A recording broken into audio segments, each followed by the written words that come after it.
अपने let A N be the nth term of the A P, right.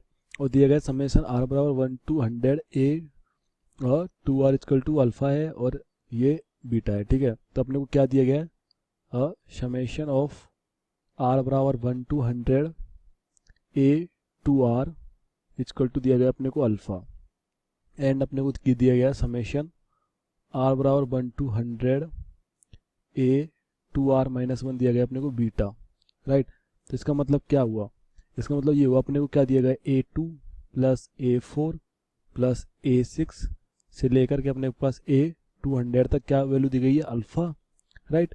और अपने पास क्या दिया गया A1 plus A3 plus A5 plus A199 तक की वैल्यू क्या दी गई है, बीटा, ठीक है, राइट। तो देखो अब यदि अपन क्या करते हैं, इक्वेशन नंबर 1 ये हो गई, इक्वेशन नंबर 2 ये हो गई, ठीक है।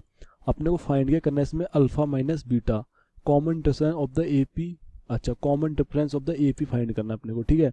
तो देखो कॉमन डिफरेंस क्या होता है, A2 माइनस A1, राइट।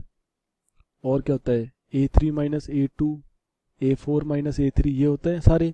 तो अपन ने क्या करते हैं, अब इक्वेशन नंबर 1 में से इक्वेशन नंबर 2 घटा देते हैं।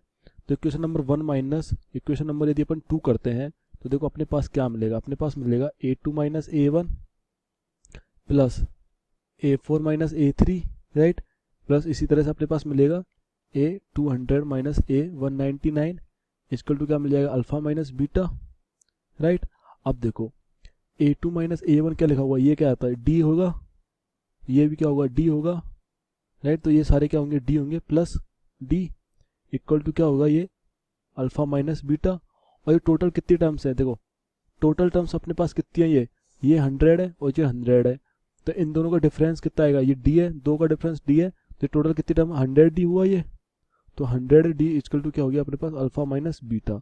तो देखो D की वैल्यू क्या आ जाएगी अपने पास, alpha minus beta upon 100, right. तो यदि अपन ऑप्शन से चेक करेंगे तो अपना कोई भी ऑप्शन मैच नहीं कर रहा, तो ऑप्शन डी हो जाएगा आंसर।